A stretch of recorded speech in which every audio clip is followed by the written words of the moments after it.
Good morning po sa bawat isa. Isang mapagpalang araw po sa ating mga kapatid. So today is February 12, 2026 at araw po ng Huwebes po. So I hope everyone ay nasa maayos pong kalagayan. Hindi po. So ngayon pong umaga, welcome po sa ating The Open Door prayer and devotion. So today, tayo po ay mag-aaral po ng salita ng Diyos. Bago po yan, tayo po muna ay um, manalangin. Lord, maraming salamat po sa umagang ito, Panginoon, sa panibagong buhay, sa panibagong kalakasan, O Lord God, na iyong bigay sa iyong mga anak, Panginoon. Lord God, we thank you for your love, Panginoon. Thank you for um, all the blessings that we receive, O Lord God. Lord, sa umaga po ito, patawarin niyo po kami sa aming mga pagkakasala, Panginoon, sa isipan, salita, sa gawa, O Lord God. Lord, itago mo po ang iyong lingkod, O Lord God, na maghahayag ng iyong salita, Panginoon. Makita po ang kalwalatian mo, O Lord God, hindi po ang aking pagkatao, Lord. Salamat po, Panginoon. May your wisdom be upon of us, O Lord God. Hallelujah. And your love. Iparamdam mo po ito sa bawat isa. Po ang aming samot talangin sa pangalan ni Jesus. Amen at amen. So mga kapatid, ngayon pong umaga, ang ating pong pag-uusapan ay napapatungkol po sa text. Ang ating pong text ay matatagpuan sa 1 John chapter 4 verses 7 to 21. So ulitin ko po, ang ating pong teksto sa umaga pong ito ay matatagpuan sa unang Juan, Kabanata 4, mga talata 7 hanggang 21. At ito po ay pinamagatan ko kung always prefer to love one another. Muli po, ang ating pong pag-uusapan or pagbubulay-bulayan sa umaga pong ito ay pinamagatan ko pong always prefer to love one another. Amen? So, this morning, kumusta po? No, alam ko po medyo mabigat sa umagang ito. But still, let's pray po and intercede. Okay po. So dako po tayo sa ating pag-aaralan ngayong umaga. So sabi po doon sa 1 John 4:7 to 21, sinasabi ni Apostol Juan malinaw ang kanyang utos, love one another. Mahalin daw po natin ang ating mga kapatid. Sa mundong ito po, sa mundo po natin ngayon, na puno ng galit, division, pride, ang tunay na solusyon po ay pag-ibig na galing sa Diyos. Ulitin ko po, So alam ko ba naman po, napakagulo po ng mundo natin, ng bansa natin, may mga galit tayong nararamdaman, may mga division na nangyayari, may mga pride po sa sarili natin. But ang tunay daw po na solusyon ay pag-ibig na galing sa Diyos. Amen po. So ang love ay hindi lang siya emotion. Okay po. Ito po ay evidence na kilala natin ang Diyos. Amen? So, 2 puntos lang po ang gusto ko pong i-share sa bawat isa. So unang-una po, what love proves. What love proves. Sabi po sa verse 7 and 8, mga minamahal, mag-ibigan tayo sapagkat mula sa Diyos ang pag-ibig. Ang bawat umiibig ay anak ng Diyos at kumikilala sa Diyos. Ang hindi umiibig ay hindi kumikilala sa Diyos sapagkat ang Diyos ay pag-ibig. So what love proves? It means our love for God. Kapag mahal daw po natin ang ating kapwa, pinapakita natin na kilala natin ang Diyos. So mga kapatid, kailangan po natin mahalin, sabi ng Lord, ang ating mga kapwa. Why? Bakit? Dahil kapag mahal po daw natin ang ating kapwa, pinapakita daw po dito na mahal at kilala natin ang Diyos. If we cherish God's children, pinapatunayan natin na tayo ay anak ng Diyos at kilala natin siya bilang Diyos. No po? So, just a simple truth, no po, kung walang love, walang real relationship with God. No, mga kapatid, so alam ko po medyo masakit po itong part na to, no? So kung hindi po daw natin iniibig ang ating kapwa, wala daw po tayong real relationship with God. Amen? So, outstanding love of God. So yun po yung pangalawang part po, no? What love proves. Una po, our love for God. And then pangalawa po dito, outstanding love of God. Ito po ay papabasa natin sa verses 9 and 10. No po, sabi dito, inihayag ng Diyos ang kanyang pag-ibig sa atin nang isugo niya sa mundo ang kanyang kaisa-isang anak upang magkaroon tayo ng buhay sa pamamagitan niya. Verse 10 po, ito ang pag-ibig, hindi sa inibig natin ng Diyos, kundi tayo ang inibig niya at isinugo niya ang kanyang anak upang maging handog para mapatawad ang ating mga kasalanan. Kung naiintindihan po natin yung verses 9 and 10 na po, sabi doon, mas nauna daw po ang Diyos na nagmahal. No po, ipinakita niya dito sa pamamagitan ng pagsasakripisyo ng kanyang anak. Ang love ng Diyos ay hindi words only. Meron daw pong sakripisyo. No po, kung mapapansin po natin sa verse 10, sabi doon, ito ang pag-ibig. Hindi sa inibig natin ang Diyos, kundi tayo ang inibig niya at isinugo niya ang kanyang anak upang maging handog para mapatawad ang ating mga kasalanan. So muli po, ang love daw po ng Lord, no, ay hindi lang basta salita. No, it's not just words only, but it has a sacrifice.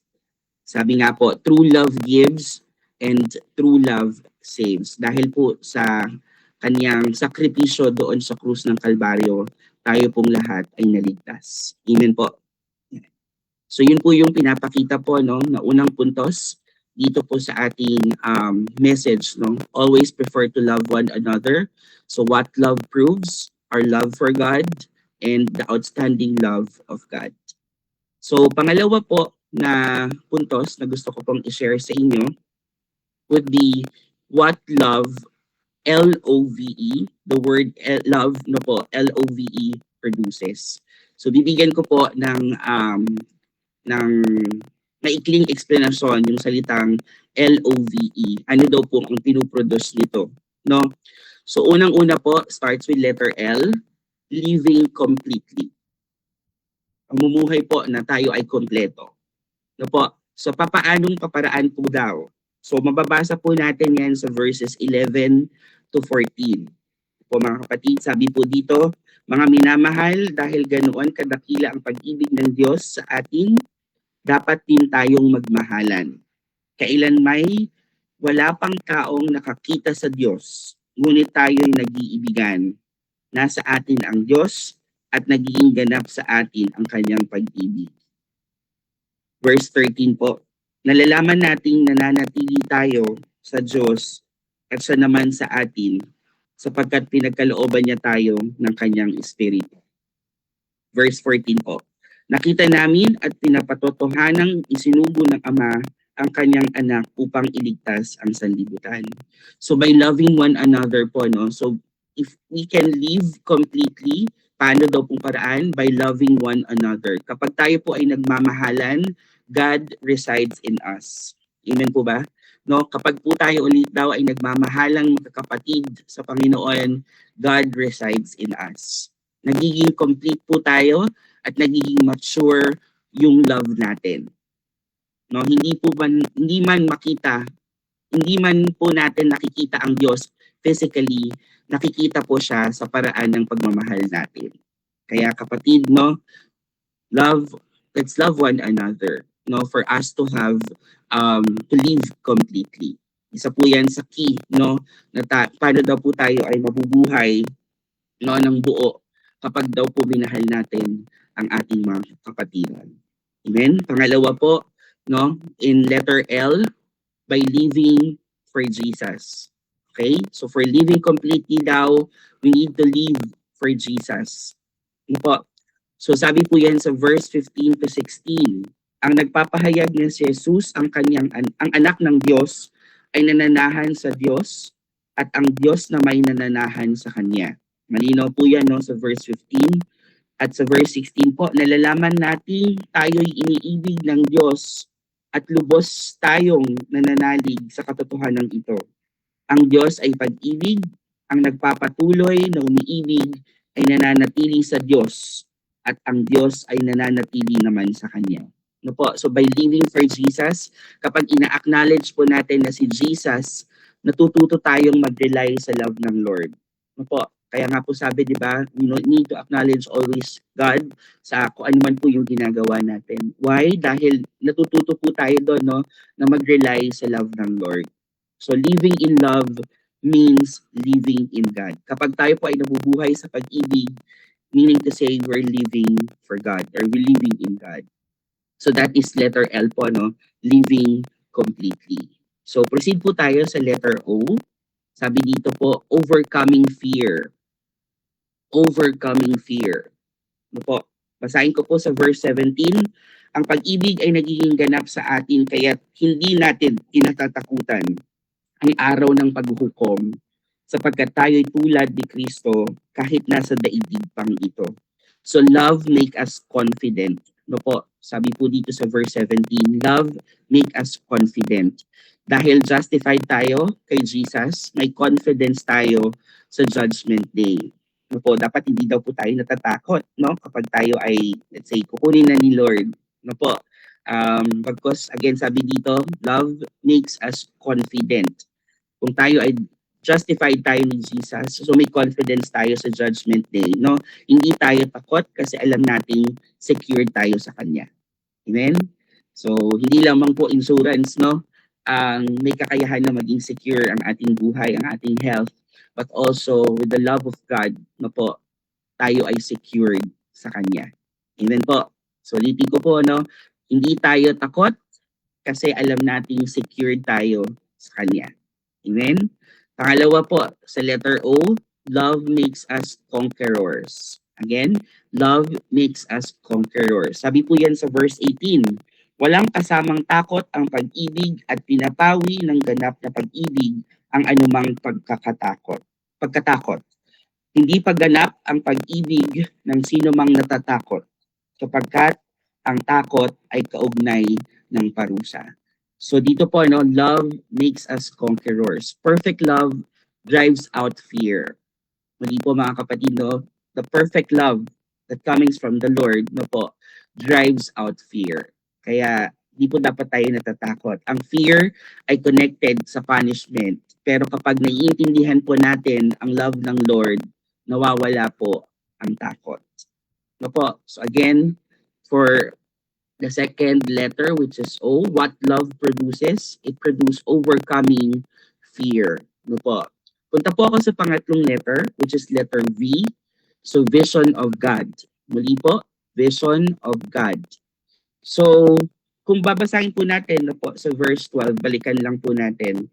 Kailan may wala pang taong nakakakita sa Diyos, ngunit kung tayo'y nag-iibigan, nasa atin ang Diyos at nagiging ganap sa atin ang kanyang pag-ibig. So, vision of God when we are fearless. No po? When we are fearless. Fear can cloud no po, our spiritual vision. Naaalis daw po no, yung ating spiritual or ating faith if nauuna po ang takot. No? Kaya po kapag nagmamahal tayo, mas nakikita natin ang presence ng Lord sa buhay po natin. No po, saan ba tayo patungo? Ano bang will ng Lord sa atin? So mas nagiging visible po sa atin no ang presence ng Lord sa buhay natin kung tayo po ay nagmamahal, nagpapakita no ng pagmamahal sa ating kapwa. Pangalawa po dito sa letter V, when we are foeless. No po, verse 20 po, sabi po dito, ang nagsasabing iniibig ko ang Diyos, subalit napopoot naman sa kanyang mga kapatid ay isang sinungaling. Kung ang kapatid na kanyang nakikita ay hindi niya magawang ibigin, paano niya maiibig ang Diyos na hindi niya nakikita? Ang ganda po, no? Yung sinasabi po dito sa verse 20. O, hindi daw natin pwedeng sabihin na I love God, pero may hatred tayo sa ating mga kapatid or sa ating mga kapwa or even our family relatives, no?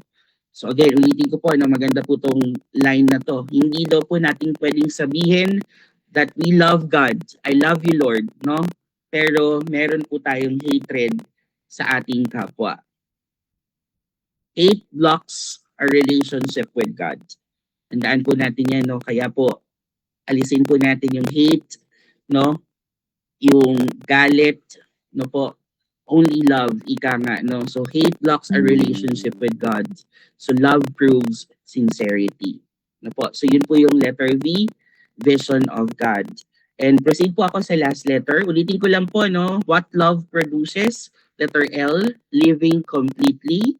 O, overcoming fear. And V, vision of God. No po? And last letter po, letter E, encouragement to love. Again, E, encouragement to love. Sabi po sa verse 19, tayo umiibig sapagkat ang Diyos ang unang umibig sa atin. So unang puntos po dito sa letter E, God loves us first. So tayo po ay unang inibig ng Diyos. No? Sabi dito, tayo umiibig sapagkat ang Diyos ang unang umiibig sa atin. Hindi tayo ang nag-initiate ng love. No po? Siya po ang nauna. Our love is simply a response, no po, to His love. Amen? Kaya po, again, sa buhay po natin, no, yung pagmamahalan sa ating mga kapatid. Okay? Because God loves us first. Ulitin ko po, no? Our love is simply a response to His love. Amen? At pangalawa pong puntos for letter E, God commands what we can obey. So that's verse 21 po, ang huling verse po sa ating talata ngayong umaga. No po? So ito ang utos na ibinigay sa atin ni Kristo. Ang umiibig sa Diyos ay dapat ding umibig sa kanyang mga kapatid. Napakaganda po na nitong passage nito. Ulitin ko po mga kapatid, no? Ito ang utos na ibinigay sa atin ni Kristo. Ang umiibig sa Diyos ay dapat ding umibig sa kanyang mga kapatid.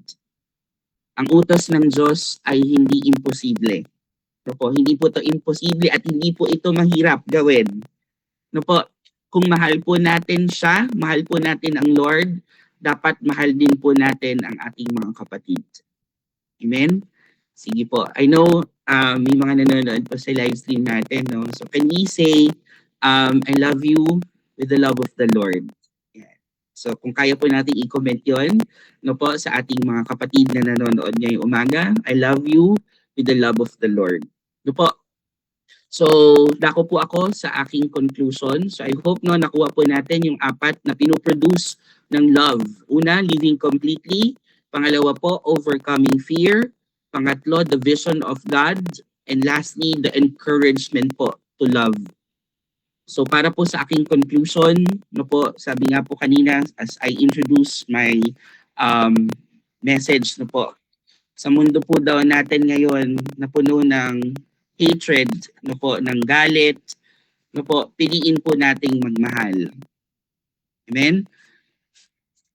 Hate creates more problems. Ulitin ko po, hate creates more problems.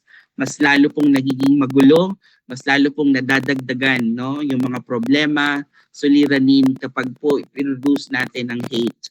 That's why the only solution is love. No po, love creates solutions. So hindi lamang po ito salita, no? Let's love not just in words, but it should be in action, just like God loved us. Ulitin ko po, no po. So, tandaan po natin na hindi lang po ito salita, no? Na it's L-O-V-E or pagmamahal, no? Let's love not just in words, but it should be in action, just like God loved us. So, yun lamang po ang gusto ko pong i-share sa bawat isa, no po. Naway magmahalan po tayong mga kapatid, no po. Mahalin po natin ang ating pamilya, mahalin po natin ang ating mga um, ang ating sarili, of course. No po, mahalin din po natin ang ating mga church members, no po, ang ating mga relatives, no, kapitbahay, sino man po, no, na makasalamuhan natin. Let's share love because God loves us. Amen? So sige po, dako po tayo sa ating panalangin. Yes, Lord. Thank you, Father God. Maraming salamat po sa umagang ito, sa iyong mensahe, Panginoon. At tunay nga lang na ikaw ang unang umibig sa amin, Lord. Kaya itong utos mo, Panginoon, na kami po ay magmahalan, O Lord God, na tulungan mo kami, Panginoon, na maisabuhay ito, ma-put in action, O Lord God, itong aming pagmamahal na ito sa aming mga kapwa, Panginoon. Lord God, sa pang-umaga pong ito, patuloy po kami dumadalangin sa iyo, Lord God, humingi ng kapatawaran sa aming mga kasalanan. O Lord God, linisin niyo po kami, O Lord God, sa umaga pong ito, sa aming mga pagkakasala, O Lord God, sa salita man, sa gawa, O Lord God, sinasadya man po ito, hindi sinasadya. Lord, forgive us for all of the sins that we have done, O Lord God. Hallelujah. Thank you, Lord, for your forgiveness.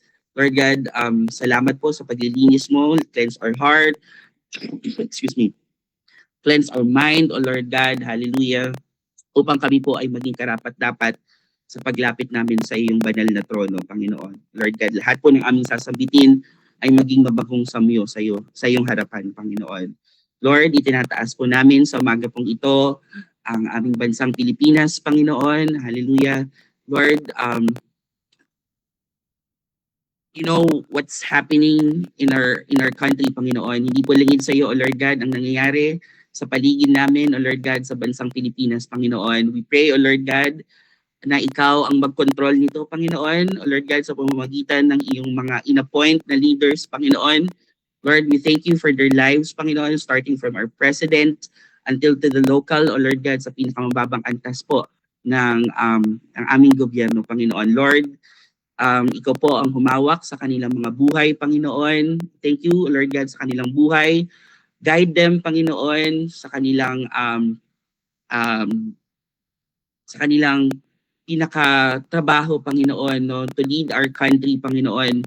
Ikaw ang maggabay sa kanila, ikaw magbigay ng wisdom, Panginoon, on how to better lead our country, Panginoon. Maraming salamat, O Lord God, sa kanilang buhay. Pagpalain mo sila, O Lord God, naway sila ay magkaroon ng malaking takot sa iyo, Panginoon, at pagmamahal sa iyo, Panginoon. Kasunod nito ang paglilingkod sa kanilang bayan, Panginoon. Maraming salamat. We pray, O Lord God, na ilayo mo ang aming bansa sa anumang kapahamakan, O Lord God, sa anumang natural disaster, kung ano man meron, O Lord God, dahil ikaw lamang ang nakakaalam nito, Panginoon.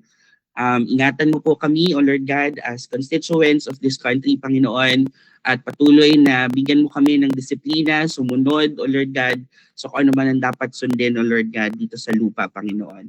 Lord, we thank you also for sa aming bayan ng Rizal, Panginoon, for the province of Rizal, Panginoon, sa aming governor, up to the mayor, up to the barangay officials, Panginoon. Maraming salamat din po sa buhay nila na pinapagamit nila, O Lord God. Of course, first sa iyo, Panginoon, at pangalawa po sa aming bayan, Panginoon. Lord God, may your wisdom, O Lord God, be upon them, O Lord God.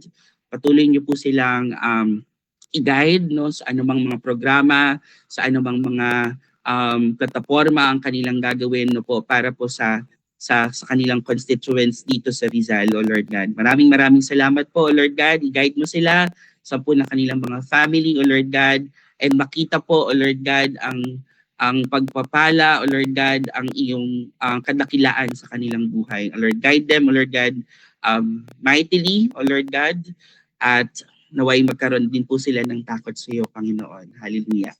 Lord, sa umaga pong ito, we pray for the national organization, Panginoon, of the First Door of Faith, International Incorporated, Panginoon. pasimula po sa aming Bishop, Panginoon, Bishop Ramon Almonte, Panginoon, up to the pastors of each local churches, O Lord God. Maraming salamat po, Lord, sa buhay ng aming mga pastor na ito, sa aming bishop, O Lord God, na patuloy niyo pong ginagamit, O Lord God. Patuloy po silang nagpapagamit, O Lord God, sa iyong mayamang ubasan, Panginoon. Lord God, I pray, O Lord God, and I declare blessings upon blessings, O Lord God, sa buhay ng aming mga pastor na ito, Lord God, na iyong ginagamit, patuloy na ginagamit sa iyong ubasan, Panginoon. Ano man po ang kanilang idinadalangin sa iyo, Panginoon, I pray na ito po ay iyong tutugunin, O Lord God, at bibigyan ng solusyon, O Lord God, sa tamang panahon, O Lord God. Lord, I pray also for their health, O Lord God. I know some of them ay may mga edad na po, Panginoon, but still wala pong hadlang ang edad no po sa paglilingkod sa iyo. That's why I pray, O Lord God, na bigyan niyo po sila ng magandang kalusugan, O Lord God, saan man sila pumupunta, Panginoon, saan man sila humahayo, Panginoon, at nag-share ng gospel. Lord God, guide them, protect them, O Lord God. Balutin niyo po sila ng iyong banal na dugo, O Lord God, upang sila po ay malayo sa anumang aksidente, sa anumang um, um, anumang pwede nilang aksidente, O Lord God, or anumang problems na pwede nilang ma-encounter in Jesus' name, O Lord God. Lord, protect them mightily with your holy blood, O Lord God. At Lord, I pray blessings upon blessings po sa kanilang family, O Lord God, sa kanila po, una hanggang sa kanilang pamilya, Panginoon. Hallelujah. Lord, we thank you. Maraming salamat po sa buhay ng aming mga pastor na ito na patuloy niyo pong ginagamit. At Lord, I pray na patuloy niyo pa po sila, no? Baan niyo po ang kanilang buhay upang sila po ay makapag-serve pa sa iyo, Panginoon.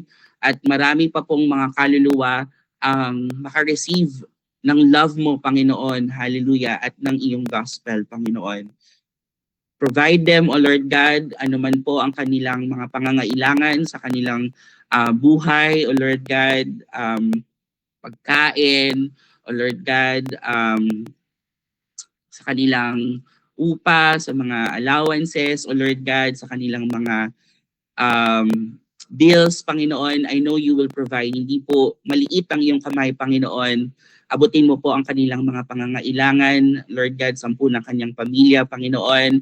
I pray blessings, O Lord God, and blessings upon them, O Lord God. Thank you, Lord God, sa buhay ng aming mga pastor na ito, sa buhay ng aming Bishop Mon, Panginoon. Hallelujah. Pagpalain niyo po sila ng siksik, liglido, maapaw. Lord God, I pray also for the local leaders of First Dora Faith Lunsad, Panginoon, sa pangunguna po ng Pastora Angelica and Pastor Dennis, O Lord God, sampu ng kanyang mga department heads and leaders of each of the departments, Panginoon. Maraming salamat po sa buhay ng aking mga kapatid na ito na patuloy nilang inilalaan at pinapagamit sa iyo, Panginoon. Hallelujah. Sabi mo nga po sa iyong salita, Panginoon, hindi po nawawala ng kabuluhan ang aming mga ginagawa dito sa lupa, Lord God. I know one time you will reward us, Panginoon. Hallelujah. Hallelujah, Lord. Lord God, I pray for all the leaders of our local churches, Panginoon. Maraming salamat sa buhay nila, O Lord God. Bless them, O Lord God, in all aspects of their lives, Panginoon. Whatever the desires of their heart, Panginoon, ito ay tugunin mo. Pagpalain mo sila, Panginoon. At Lord, whatever it is, we claim by faith, Panginoon, that today, now, that they will receive it in the name of Jesus, in the name of Jesus. Hallelujah. Is it healing? Kapatid, ikaw ay magaling na sa pangalan ni Jesus, sa pangalan ni Jesus. Hallelujah. Ikaw ay may dinadanas na problema, mabigat ito sa pamilya. Lord, comfort them, Panginoon. Hallelujah. At bigyan mong solusyon ang kanilang problema in Jesus' mighty name, in Jesus' mighty name. Hallelujah. Lord, speak blessings upon blessings sa aming mga kapatid na ito, sa aming mga leaders na ito. Lord God, ikaw po ang magpala, Lord God, sampu ng kanyang pamilya. O Lord God, ilayo mo po sila sa anumang tukso, kapahamakan, O Lord God, hallelujah, in Jesus' mighty name, hallelujah. Lord, whatever activities, whatever plans na kanilang ibibigay sa iyo, O Lord God, isasangguni para po sa mga members namin, O Lord God.